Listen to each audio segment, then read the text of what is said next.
Good morning, student. Chapter 12 Life in Temperate Grasslands. देखिए इसमें topic हमारा है द प्रेरीज. अब प्रेरीज होते क्या हैं? देखिए the prairies are found both in USA and Canada. USA संयुक्त राष्ट्र अमेरिका और कनाडा दोनों जगह पर प्रेरीज पाई जाती हैं. अब प्रेरीज होती क्या है? द फ्रेंच वर्ड, ये फ्रेंच वर्ड से लिया गया है प्रेरीज शब्द. इसका मतलब होता है मेडोज ऑन ग्रासलैंड, मतलब घास के मैदान. घास के जो मैदान होते हैं उनको नाम यूएसए में और कनाडा में वहाँ पर नाम प्रेरीज के नाम से दिया जाता है. The prairie stage between the Rocky mountains in the west and the Great Lakes region of Canada and the USA in the east. USA में ईस्ट की तरफ, ठीक है, और कनाडा में वेस्ट की तरफ जो मैदान होते हैं, घास के मैदान होते हैं, इनको जो है प्रेरीज कहते हैं. और यहाँ तक ये फैले हुए हैं. These treeless plains are extremely fertile due to the chernozem which is the best soil the cultivation of wheat.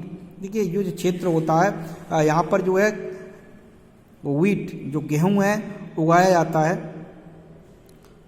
यहाँ पर ट्रीज लेस प्लेन्स, ये इस जो क्षेत्र होता है आपका, यहाँ पर जो है पेड़ नहीं होते. This region including the Mississippis and the tributaries, और यहाँ पर जो है कई सारी नदियाँ यहाँ पर हैं. The Canadian prairies include the provinces of the Alberta to Ontario in the USA. The prairies extend over the north central state for the Montana to Wisconsin, from the west to east and north Dakota to Kansas from north to south. ये आपका जगह दिए गए आपके. देखो Canada में prairies जो है कहाँ से कहाँ तक, यहाँ से लेके यहाँ तक, और यूएसए में नॉर्थ से लेकर के और ईस्ट वेस्ट तक फैला हुआ है. द प्रेरीज है फ्लैट और स्लाइंटी अंडर लेटिंग तराइन. देखिए जो प्रेरी घास के जो मैदान हैं वो पूरी तरह से समतल हैं, इस तरह से फैले हुए हैं. एंड तराइन, इस क्षेत्र को जो है तराइन क्षेत्र के नाम से भी जानते हैं. The land rise a height of the about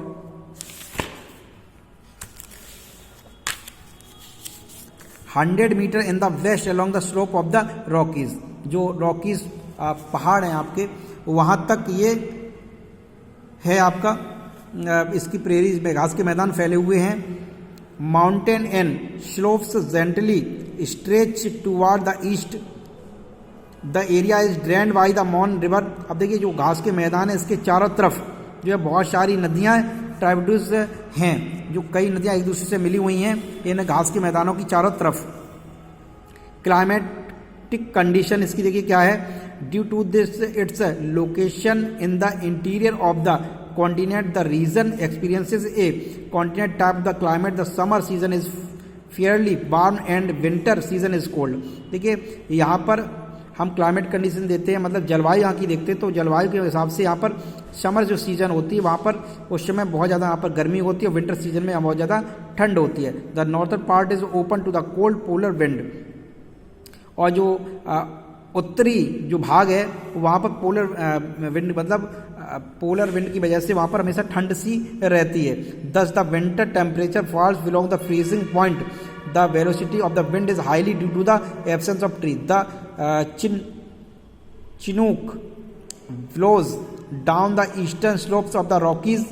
this warm and dry wind can suddenly increase the temperature and thus keeps the grassland clear of the snow during the winter season. और देखिए यहाँ पर जो क्षेत्र है आपके पहाड़ हैं, उन पहाड़ों के आसपास का जो क्षेत्र है, जहाँ समतल क्षेत्र है वहाँ पर घास के मैदान हैं, जहाँ पर चाहे वो गर्मी हो या सर्दी हो उस समय जो है काफ़ी मात्रा में जो है वहाँ पर घास उगती है. The average rainfall is about 50 centimetre and it fall mostly during the summer season. देखिए यहाँ पर 50 सेंटीमीटर लगभग में एवरेज में दिया गया आपका रेनफॉल यहाँ पर होती है, पानी की बरसात होती है. Summer season it falls mostly due the summer season. The amount of rainfall decrease from the south to north and from east to west. During the winter month a major part of the prairies are under a thick blanket of the snow. देखिए जो आपका winter महीने में है, उस महीने में prairies जो होती है काफ़ी जो है thick blanket of the snow, जो घास का जो मैदान है, जो घास है उसके चारों तरफ क्या हो जाती है, चूंकि विंटर सीजन होती है वहाँ पर जो है बर्फ़ जम जाती है, उसके ऊपर काफ़ी सारी बर्फ़ आ जाती है। फ्लोरा एंड फौना, ग्रासेस, देखो फ्लोरा एंड फौना क्या है, आपके जंतु और पौधों के बारे में यहाँ पे दिया गया है। Grasses are most dominant vegetation, they are depend on the rainfall during the growing season as the slow shallows roots can not reach under ground water. The entire region is a treeless plain. The prairies are limited to the short grasses, shrubs and scattered trees. The main species of the trees are boughs and the alders. These trees mostly grow along the bank of the river and the lakes and also along the mountain slopes. The original grasslands have now been converted into farmland. The short and species grass are suitable for the cattle and rearing. देखिए अब जितने भी वहाँ पर जो घास है वो धीमे धीमे उसके मैदान छोटे होते चले जा रहे हैं वो, और इसके अलावा वो